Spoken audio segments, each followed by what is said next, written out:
Hey everyone, welcome to Real People Real Estate, where we sit down right here in Western Massachusetts with real people doing real things in real estate. We want to expose the opportunities and also the challenges that are faced in this market right now.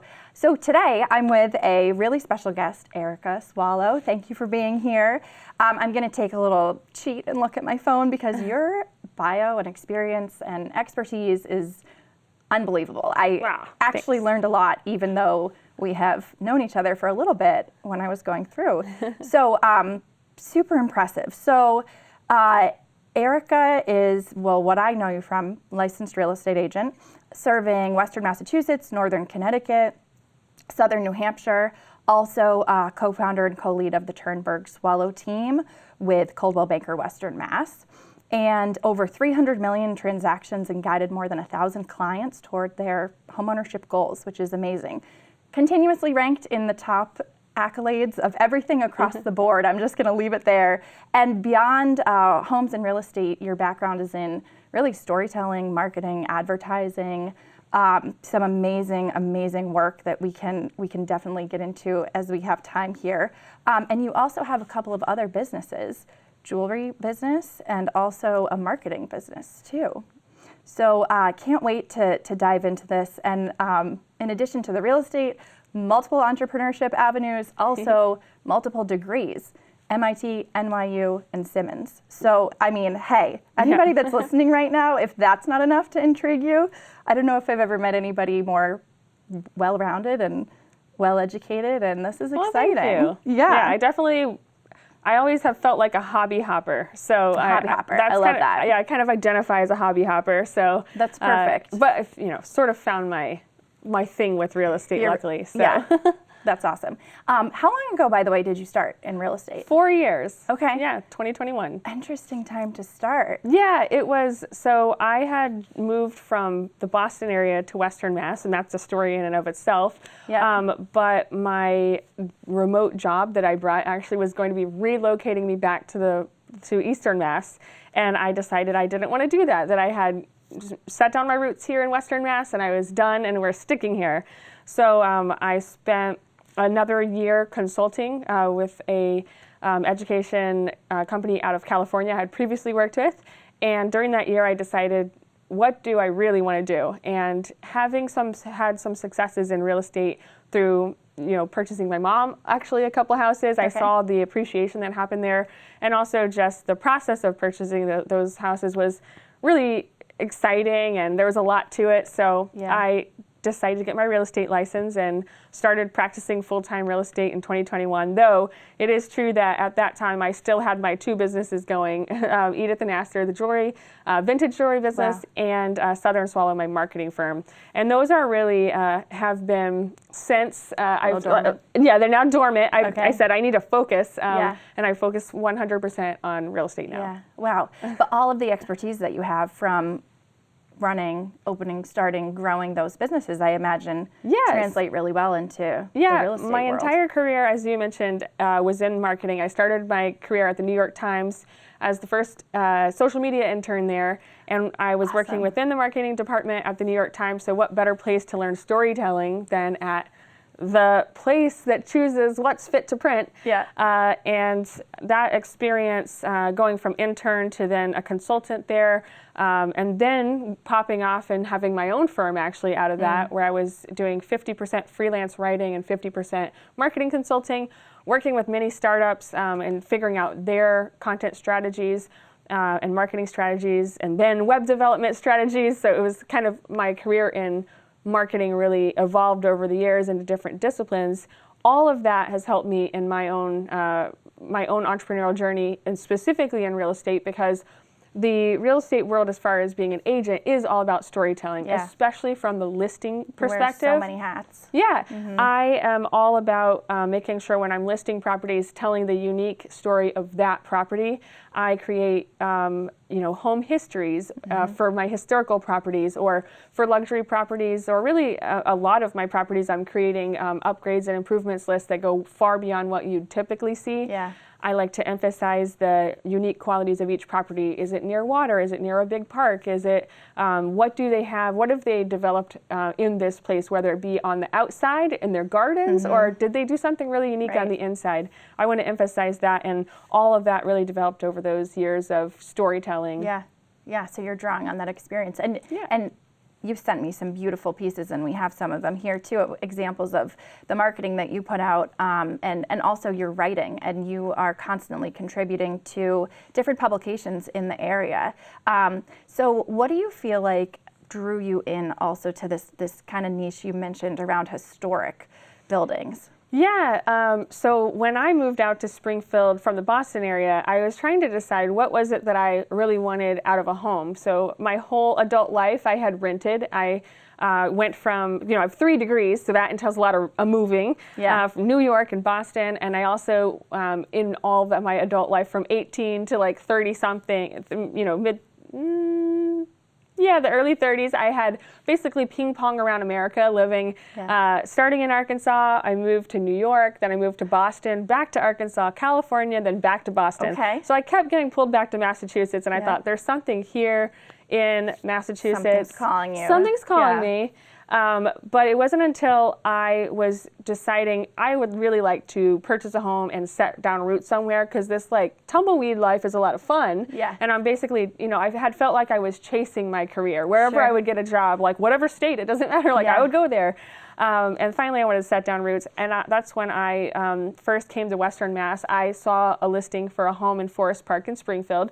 And Springfield is the city of homes. It had around, in the late 1800s, was an industrial powerhouse for the United States, and all of those entrepreneurs and manufacturers and inventors were building their houses in Springfield near their factories. Right. So these gorgeous Victorian homes. Yeah. And I just fell in love with one of them, from over in Revere, where I was renting at the time, and came over, saw that it was near Forest Park, which is a 735-acre park, one of the largest municipal parks in America, which has lily ponds and this huge, beautiful carriage house and, hiking trails, a zoo, a rose garden. It's all these things. So much, and I thought, whoa, what are these people on Western Mass living like royalty, basically, and these homes, for the price of something in Boston where I could get like a 1-bedroom condo, I can get a 3,000 square foot home, and it's appointed beautifully with all of this woodwork and these inlaid hardwood floors. And so I have always had an interest in more artistic style, and I'm really in, I guess these days I call it maximalism. I'm really into really putting a lot into a design. And the homes I fell in love with. So I just was basically hooked by a single home in Springfield, and then expanded from there. What I love about Western Mass is you have access to arts and culture and dining in places like Springfield and Northampton and Amherst. You also can go all the way over to the Berkshires if you want, and have a whole bunch out there. All the way over, a whole hour away, if that, 30 minutes. Exactly. When you're coming from Boston, it feels like, but it's really not a lot. Yeah. I mean, my commute from Revere to Copley Square was 7 miles. It was 45 minutes. Right. So if I'm in Springfield and I needed to go to Boston, it's an hour and a half. But you also have access to nature, so you can go and climb a mountain easily. Right. And one of my favorites is you can go and get ice cream from a creamery where you can see the cows. Yes. So you have everything in Western Mass. So I'm pretty much stuck here for life. Yeah. Well. Good thing. I'm very glad, and it's been really cool to watch your career evolve over the last 4 years here. And it seems like you've been in it for 20 years, because really you have, with all the marketing background and what you've done to build your business. A lot of that, as you're explaining, translates right over into real estate. And my teammate, I would say, is Ann Turnberg, who's been in business more than 35 years.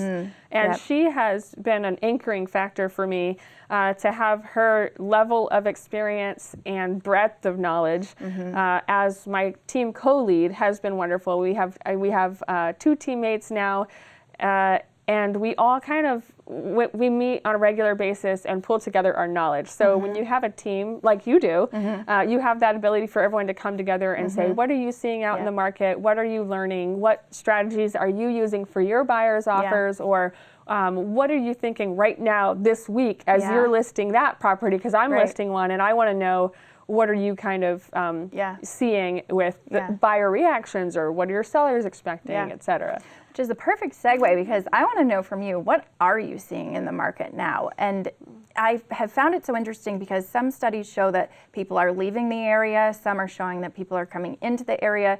Do we have enough inventory? Do we not? So what's your take on things right now? So right now we have had a little bit of a cooling in the market generally, just a little bit, as far as a little more days on market, for listings, not as many bidding wars, but we still have that going on. So you'll see multiple offers, you'll see homes going right out of open house weekend. That's typically what my team is also trying to achieve when we have a listing, is we're putting the strategy together so that we can consolidate demand into an open house weekend and still get our seller multiple offers. So I'm seeing that still happening. And as far as people leaving the area, I mean, we do have a turnover. A lot of people talking about the silver tsunami. We do have an older demographic, by age in the region. So in some ways, there is some amount of I wouldn't say leaving the area, but as far as home sales are concerned, I do have a lot of clients who are downsizing or going into condos or assisted living. So our team works with many sellers in that realm, but we also have lots of people coming in from out of state. So on the buying side, I really specialize in relocation and out of state buyers coming to the area. And one of the trends that I see that is unique to our region, I would say, is queer families coming from out of state to Massachusetts, especially in the political climate we're in now, where families don't feel safe in the places they are. I have families, especially coming from places in the Deep South, where there are active attacks on trans rights, and they have children who are not safe. So I have families actively in relocation, multiple families right now with that same storyline, coming to Massachusetts and choosing Western Massachusetts because of the lifestyle, the education available for their families, and just generally human rights being respected. Definitely. Yeah, we hear that time and time again as well. And like you were explaining originally, the hospitals, the school systems, the art, the nature, and political, socioeconomic, everything all. Cost of living. If you're a family looking to move to Massachusetts and you look across the state and you see over in Eastern Mass the cost of living, and you have Western Mass, there's a lot of people choosing Western Mass because they can get a lot more here. Yeah, and it makes sense. You did a lot of moving around yourself, so I'm sure you can. What do you draw from your own experience that you think makes you an expert? Well, I oftentimes am dealing with people who've lived in the exact places I have lived. So I lived in New York City. I lived in Boston, Cambridge technically, and then Revere. But like a lot of people coming from big metropolitan areas. I also lived in Silicon Valley in California, and a lot of the main regions that come to our area are from Boston, New York, and Hartford. Those are kind of the big ones, but then you will get the California, Texas. I have people relocating recently from Alabama, Georgia, Ohio, multiple Ohios actually. So a lot of places, but I'm from the South, so I can kind of like chameleon myself and relate to so many different people, whether they're coming from the South or California or one of the big metropolitans. I have a seller right now who, one of the things regarding, I would say, employment in our area with the rising, with medical, so I'm not an expert on this, but we have a lot of medical facilities, Bay State being a big one and a big employer in our region.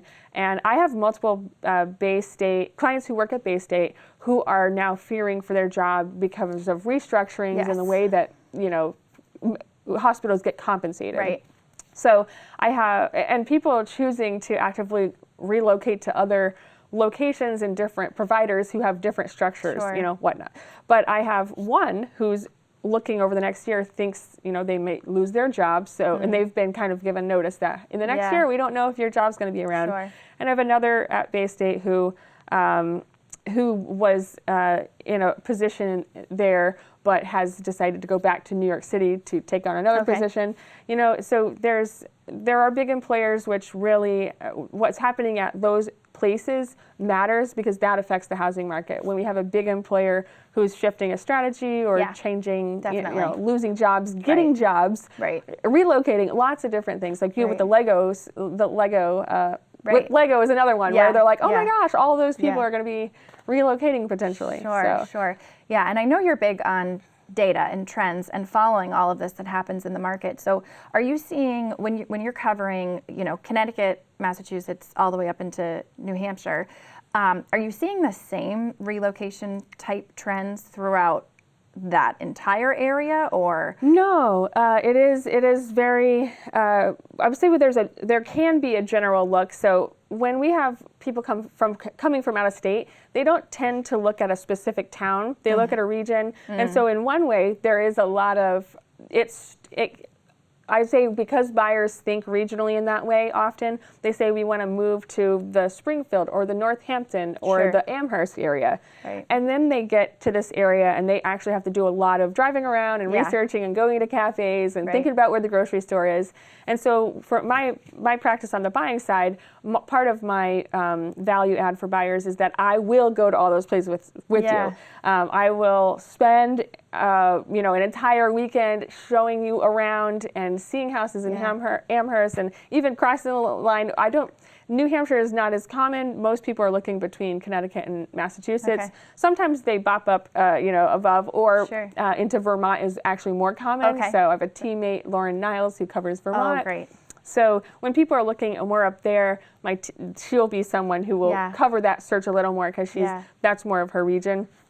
But for people who are kind of concentrating, let's say like they're concentrating down in the Springfield area, but they want to check out somewhere. Or I have a lot of people come in thinking they want to be in Northampton, but then the budget may not quite work out for what they need or want, and so then they start to look more broadly. And because of as a real estate agent, I can't direct anyone to specific communities. That would be a fair housing violation. But what I do emphasize is providing resources. So I have a lot of resources I provide in a typical, the first email when they ask a question about a neighborhood or like, what's the best place to be? I just send them an email of here's all the places to look, and it breaks down schools, crime rates, LGBT friendly, taxes, anything you would want to know. I'm like, go look here. Well, it's so super. And the data is so important. In these relocation guides, a couple of which you brought in, you have some of that data in there, and it's really nice to see it laid out, and including even median sale prices, tax rates. I think where people maybe are getting more creative, you were mentioning now, is just going slightly outside of that Northampton hub or Easthampton hub exactly. to maybe find what they're looking for. Yeah, so in the Western Mass Guide, which is put on by the Greater Springfield Visitors Bureau and Chamber, if you go into this guide, this is actually one of those resources that I would point someone to say, okay, so you were considering, like, you want to be in Northampton. This isn't always the only data you need, but the median sales price is $573,000 in Northampton, and residential tax rate of $93 per $1,000 of value. So let's think about the fact that you said you'd like to be in the $400,000 to $450,000 purchase price range. You may not be able to find what you're looking for. I mean, I don't start there, but of course. But we say, well, what are some other places? Like, let's look at Easthampton. It's a $413,000. That's a huge reduction, and and that's in your range. Right. Do you want to go take a look there? Sure. Or you're in Southampton, and we don't have Southampton on here. I was like, no. Yeah, we put the little ones on here too. We have all the way down to like 1,000. Like Conway or Ashfield or Pelham. They're under 2,000 people, but people looking to go to Northampton or Amherst or Springfield, they sometimes find a lot of excitement in going into those more rural communities and finding a spot there. And a lot of those communities most recently have had some significant development where they do have a decent little town. Our little setup here that we have our brochures on is getting all crazy. Oh, there beautiful. You go. That there was perfect. But I'm thinking Sunderland, right? There's a whole strip that's been developed recently, even in North Amherst with the market there and everything that's gone in. It's over the last decade, I think, as people have sort of moved their target on where they can find housing, there are these little pockets that come up. Yes. Which is really, really fun to see and fun to explore. And I'm sure the stories that you get from people that come visit the area, that they probably find their own little secrets and treasures. Do you have any stories specifically that stands out to you as far as a relocation success that you want to share? Oh gosh, we have a lot of them. Let's see. I'm gonna see if I can pick a recent one. This is one. So I had a family relocating from New Hampshire. They were coming to the Springfield area. This was, I think, maybe 2 years ago. And this family they were coming because their daughter is trans, and they were actively they were in a very hostile environment. That family is now living in Longmeadow, and the mother is a big part of the Longmeadow Pride Alliance. Great. And she just is so involved with the local, politics and activism. Yeah. So it's really, I would call that a success because they've found a community and also are giving back to the community. Yeah. And it's really lovely to see that family thriving. Those are the sort of stories and experiences that make me very proud of what I do, because it's not about just getting a house, it's about finding your community and feeling like you are a part of that community and actively being a part of the community. Right. Exactly. Yeah. I noticed that in one of your core values listed, and that's a perfect example of it, that it's not just the house, it's building the community. Yes. So anything, speaking of community, that you want to highlight as far as any of the preservation work that you're doing currently? I know you've been on Mass Appeal a bunch. You've been featured in a lot of different media and articles, and wearing these fabulous dresses too. I was thinking maybe hats. And hats. Oh. Yeah. Any ways for people to get involved there or current events? Yeah, one of my favorite nonprofits that I'm involved with is the Springfield Preservation Trust, which is all focused on preserving, protecting, and promoting historic properties in Springfield, Massachusetts, the city of homes and the city of firsts. And it all of that, the organization has been around for more than 50 years. It was founded in 1972, and it's been an ongoing activist organization ever since. It's been very strong in its history, and even now, I'm serving as the president for now and the past couple of years, and it's been really exciting to be able to contribute my marketing background into the organization. The organization has a really strong activism and I would say historic research background. Yeah. They actively are saving buildings. They are going to City Hall and making sure they speak out against demolitions, writing to representatives, and that has always been a very huge strength for this organization. And they also have been doing amazing tours and events and education over the decades as well. And where I have been able to fit my piece in is to help with growing, how do we get more people involved, and how do we make the events more sparkly. They have always been really, hence the hats and the puffy. So we recently had our garden party fundraiser, and we themed it flora and fauna. We all came dressed in our florals and our animal prints, and in summer hats were encouraged. And we also do winter parties and walking tours and all kinds of education. And those are things that had been going on over the decades, but some had thought maybe these are getting a little stale. So it's been a ton of fun. I recommend anyone who's interested in historic preservation to check out the Preservation Trust. Awesome. We have a couple tours coming up every month from May to October or November, depending on the weather. We have a second Saturday tour where we're touring something special. So in September, we're going to be at the Armory, at the Springfield Armory, America's first armory, touring the water shop ponds, shops, and in October, I will be doing the second Saturday tour of Made in Springfield, taking people downtown to see all of the architectural features where inventions and manufacturing kind of like started in Springfield. Oh, that'll be fun. You'll have to send the information. We can link it in the Perfect. in the show notes and everything. So we probably have only about 5 minutes left. We're going to wrap up with some kind of rapid fire fun questions and maybe one last piece of advice or story. But to start off, what is your favorite room in a house? Bedroom. The bedroom. Okay. Particular bedroom or master or the primary? The primary bedroom. I literally do everything there. I'm like reading over tea. Like I like to go in there to do my work on my bed. And like when I'm showing houses, like I like to think about how would this person make themselves comfortable in this room. Yeah. Oh, that's, yeah. See, I'm you jealous. You spend a lot of sleeping time in there you too. do. I was gonna say mine is just sleeping, and it's the junk room if I sleep. And what's your favorite local spot right now? If you wanted to give a shout out. Oh gosh, there's so many. People are always asking this. I would say Urban Food Brewed and Monsoon Roastery in Springfield for they have like food from Nosh. They have books from Rumspringa Books. Awesome. And they have coffee that they roast as well. That sounds really good.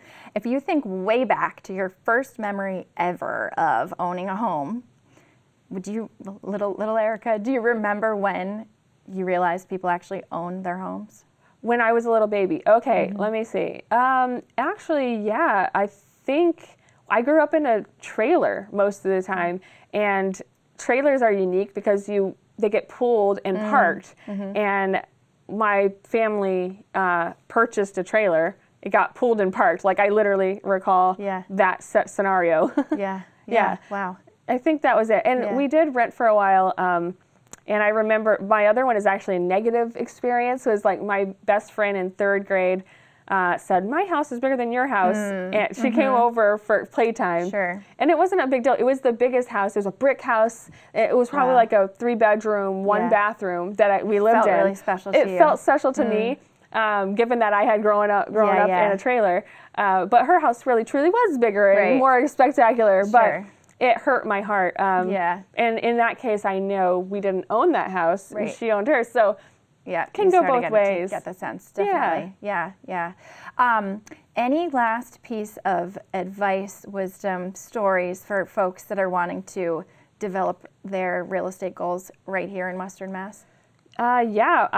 This is with real estate and all things is to always be out there adventuring. A lot of people I see when they're coming to do their home search, especially out of the area, they haven't been here yet. Yeah. So I would just say get out there and explore. Check out all the things we have to offer. Yeah. Go to the coffee shops, go to some museums, and really try to understand the communities.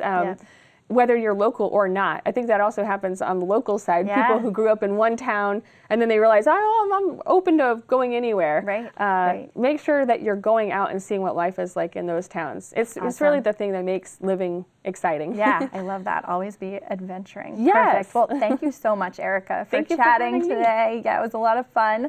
And thank you to our listeners and our viewers for tuning in this week to Real People Real Estate, where we chat with real people right here in Western Massachusetts doing awesome things. Give us a like, subscribe, comment, and if you want to be featured on the show, send me a message. I'd love to have you. And I hope this encourages you to plant your roots right here in Western Mass. We'll see you next week.